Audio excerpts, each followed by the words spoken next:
నమస్తే, welcome to our channel. నేను miss సిరి. పిఠాపురం నుంచి వెళ్ళి పవన్ కళ్యాణ్ గారు అయితే పోటీ చేస్తున్నట్టు మనకు తెలుసు. కాకపోతే తనని ఓడించడానికి ప్రత్యర్థి పార్టీలు అంటే వైసీపీ లాంటి పార్టీలు కొన్ని కుట్రలు చేస్తున్నాయా అని అనిపిస్తుంది. ఎందుకంటే సేమ్ అంటే కొంతమందిని తీసుకొచ్చి సేమ్ అంటే ఒకటే పేరులాగా అనిపించేలాగా గుర్తును కూడా కొంచెం పోలి ఉన్నట్టుగా అయితే క్యాండిడేట్స్ ని తీసుకొస్తున్నారు. గుర్తులు కూడా సేమ్ ఒకటేలాగా ఉండేలాగా తీసుకొస్తున్నారు. సో ఈ అంశాన్ని మనకు వివరించడానికి మనతో పాటు ఉన్నారు ప్రముఖ రాజకీయ విశ్లేషకులు అంకమరావు గారు. నమస్కారం సార్. నమస్తే. సార్, ఇప్పుడు చూస్తున్నట్టయితే పిఠాపురం నుంచి వెళ్ళి పవన్ కళ్యాణ్ గారు పోటీ చేస్తున్నారు. కాకపోతే తనని ఓడించాలని చెప్పేసి కొంత ప్రత్యర్థి పార్టీలే అనుకోవచ్చు, వైసీపీ పార్టీ కావచ్చు, ఏంటంటే సేమ్ సింబల్ ని అంటే గ్లాస్ గుర్తులాగా ఉండేలాంటి సింబల్ ని పేర్లు కూడా ఇంచుమించు ఒకటేలాగా ఉన్న పేర్లను కూడా తీసుకొచ్చిన క్యాండిడేట్స్ ని తీసుకొచ్చి పోటీ చేపిస్తున్నారని మనకి చూస్తున్నాం. అండ్ ఇక్కడ చూస్తుంటే కూడా మనకు అనిపిస్తుంది. దీని మీద మీ విశ్లేషణ ఏంటి సార్? సహజంగానే ఏ రాజకీయ పార్టీ వాళ్ళైనా ప్రత్యర్థులు ఓడిపోవాలనే కోరుకుంటారు కదా. వాళ్ళు ఎత్తులేయడంలో తప్పు లేదు.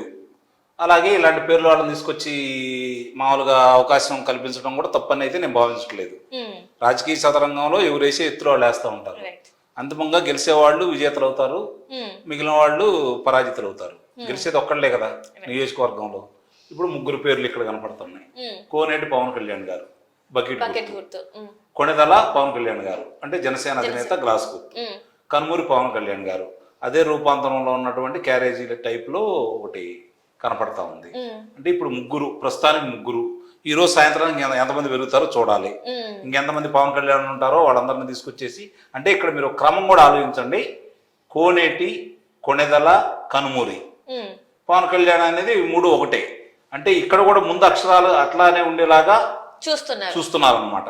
తప్పు కూడా కాదు ఇది. వాళ్ళైతే నేనేం తప్పట్లేదు. రాజకీయంలో ఇది సహజం. అంటే భయపడుతున్నారు అనుకోవచ్చా? మరి భయపడటం అంటే ఓడగొట్టడానికి రకరకాల ప్రయత్నాలు చేస్తూ ఉంటారు.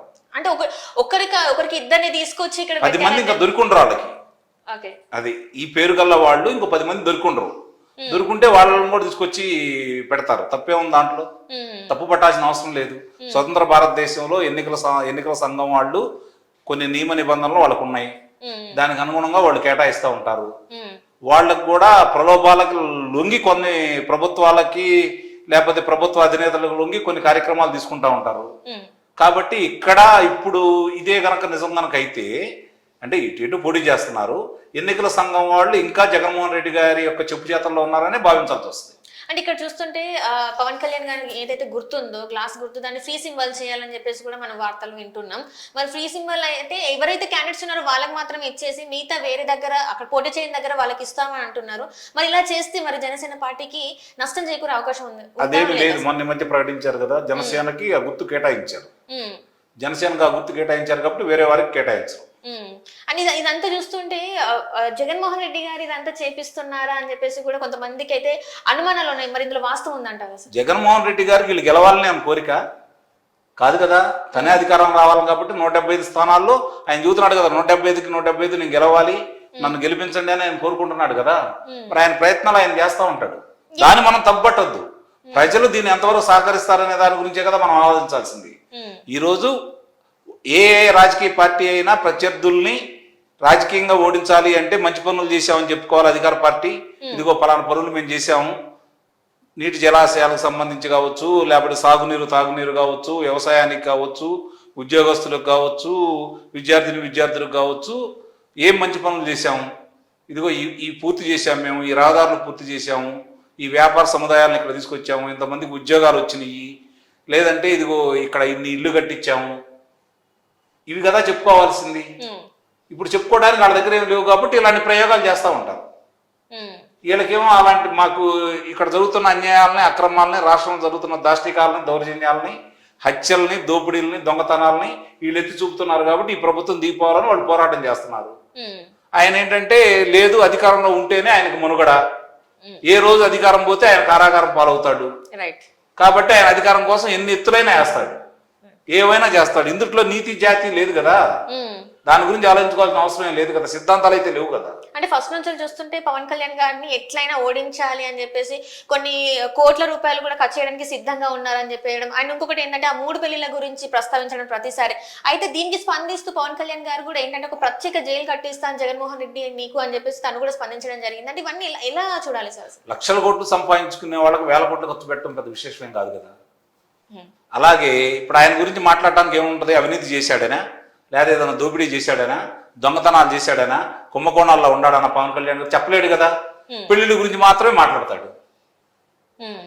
ఇప్పుడు వాళ్ళ కుటుంబ చరిత్రల గురించి వాళ్ళ గురించి మాట్లాడుకోరు, పెళ్లిళ్ళ గురించి మాట్లాడతారు. హత్యలు చేసి వాళ్ళ కంటే పెళ్లి చేసుకున్న వాళ్ళు తప్పుడు వాళ్ళు అయితే కాదు కదా. విడాకుచ్చి పెళ్లి చేసుకున్న వాళ్ళు తప్పుడు వాళ్ళు అయితే కాదు కదా. హత్యలు చేయించేవాళ్ళు, దోపిడీలు చేయించేవాళ్ళు, దొంగతనాలు చేసేవాళ్ళు వీళ్ళందరికంటే మంచి అడిగిందే లెక్కే కదా. ఆయన ప్రజాదరణ ఉంది, ఆయన చిత్రకథా నాయకుడిగా వెలుగుతా ఉన్నాడు. ఈ రోజు నిన్ను ఓడగొట్టాలని చెప్పి ఇంటింటికి తిరుగుతానంటున్నాడు. ఒక్క ఓట్లు కూడా చేయాలనివ్వని అంటున్నాడు. కూటమిని కట్టాడు, పోరాడుతూ ఉన్నాడు. ఆయన మీరు శాసనసభలోకి రానియకుండా ఉండాలని చెప్పని మీ ప్రయత్నాలు మీరు చేస్తున్నారు. ప్రజలన్నిటికీ ఇప్పుడు గతంలో ఒక చిన్న 2 ఉదంతాలు చెప్తాను నేను. రామారావు గారు 1994 ఎన్నికల్లో 2 ప్రాంతాల గురించి మీకు చెప్తా. ఒకటి గన్నవరం. గన్నవరంలో గద్దె రామ్మోహన్ రావు గారు స్వతంత్రంగా పోటీ చేశారు. స్వతంత్రంగా పోటీ చేస్తే ఆయన గెలుపొందాడు. అంత ప్రజాదరణ రామారావు గారికి ఉన్న సమయంలో కూడా. మరి అలాగే మార్టూరు నియోజకవర్గంలో గుర్తు రాలేదు. తెలుగుదేశం పార్టీలో చేరారు గొట్టిపాటి హనుమంతరావు గారు, గుర్తు రాలేదు. గుర్తు లేకపోయినా కూడా గెలిచారు. అంటే ప్రజలు ఒక నిర్ణయానికి వచ్చిన తర్వాత వాళ్ళు బలంగా వాళ్ళ మనసుల్లో ఆ ముద్ర వెళ్ళిపోతూ ఉంటది. ఇప్పుడు గ్లాసు గుర్తు పవన్ కళ్యాణ్ గారు అని తెలిసిపోయింది. ఆ పక్క దానికి సరిపడా అంటే అదే రూపాంతరంలో ఉన్నటువంటి కొన్ని గుర్తులు ఇచ్చేశారు. కానీ వచ్చిన వాళ్ళు నిశ్చితంగా పరిశీలించే ఓట్లేస్తారు. ఎంతో కొంత 1-2%. అది ఎప్పుడంటే నువ్వా నేను అన్నట్టు పోరాటం ఉన్నటువంటి నియోజకవర్గాల్లో ఉంటుందేమో కానీ ఇప్పుడు అక్కడ 50 నుంచి 1,00,000 పైన ఆధిక్యతలు వచ్చేసాట ఇలాంటివన్నీ కూడా పట్టించుకుంటారని కానీ దీని గురించి ఆలోచిస్తారని కూడా నేనైతే భావించలేదు. అంటే ఇప్పుడు ఏదైతే వైసీపీ వాళ్ళు చేస్తున్నారో ఈ ఎత్తుగడలన్నీ మరి పవన్ కళ్యాణ్ గారు తట్టుకుంటారంటారా? పవన్ కళ్యాణ్ గారు వీటన్నిటికీ ఇప్పుడు పవన్ కళ్యాణ్ గారి గురించి 2 విషయాలు చెప్తాను నేను. మొట్టమొదట ఆయన పార్టీ పెట్టినప్పుడు పోటీ చేయనప్పుడు ఈయన కూడా చిరంజీవి గారి లాగా ప్రజారాజ్యం పార్టీని అమ్ముకున్నాడు అని చెప్పి వాళ్ళు ప్రచారం చేశారు. ప్రజలు నమ్మలేదు, కూటమిని గెలిపించేశారు. 2019లో ఆయన పోటీ చేశాడు, వామపక్షాలతో కలిసి ఆయన పోటీ చేశాడు. అప్పుడు కూడా ప్రజలు నమ్మలేదు. కారణం ఏంటంటే ప్రజారాజ్యం ప్రభావం ఆ రోజు ఉంది. ఇప్పుడు ఆయన ఈ గత 5 సంవత్సరాల్లో ఈ ప్రభుత్వం మీద చేస్తున్న పోరాటం, ఈ ప్రభుత్వంతో కలిసి ప్రయాణం చేయాలి, ఈ ప్రభుత్వాన్ని దించాలి అనే ఆలోచనతో కొత్త ప్రభుత్వం కలిసి మేమందరం కలిసి కొత్త ప్రభుత్వం ఉండాలన్న కోరికతోటి ఆయన తగ్గిన విధానం, ఆయన స్థాయికి తగ్గించుకొని తీసుకున్న స్థానాలు, ఇప్పటికీ ఆయన ఒబ్బిడిగా వాళ్ళ కోసం ప్రచారం చేస్తున్న విధానం ప్రజల మనసులో గెలిచింది. ముఖ్యంగా చంద్రబాబు నాయుడు గారు కారాగారంలో ఉన్నప్పుడు ఆయన కలిసి మద్దతు తెలపటం. రెండోది యువగళం పాదయాత్ర ముగింపు సభ కావచ్చు, లేకపోతే ఇక్కడ జరిగినటువంటి యువగళం దానికి కావచ్చు, జైహో బీసీ సభ కావచ్చు. ఆ రోజు చంద్రబాబు నాయుడు గారి గురించి ఆయన మాట్లాడిన విధానం అంతా ప్రజలకు బాగా నచ్చింది. కాబట్టి ఈరోజు తెలుగుదేశం జనసేన శ్రేణుల కంటే కూడా తెలుగుదేశం పార్టీ శ్రేణులు ఆయన భుజాన వేసుకున్నారు. ఆయన్ని వాళ్ళ సొంత మనిషిగా భావిస్తున్నారు, ప్రజలు భావిస్తున్నారు. కాబట్టి ఆయనకు ఎలాంటి డోకా లేదు. 21 స్థానాలకు 21 స్థానాలు, 2 లోక్సభ స్థానాలు కూడా జనసేన పార్టీ గెలుచుకోబోతుంది. రాష్ట్రంలోను కేంద్రంలోను పవన్ కళ్యాణ్ గారు కీలక వ్యక్తిగా మారబోతున్నారు. Right. Thank you so much sir.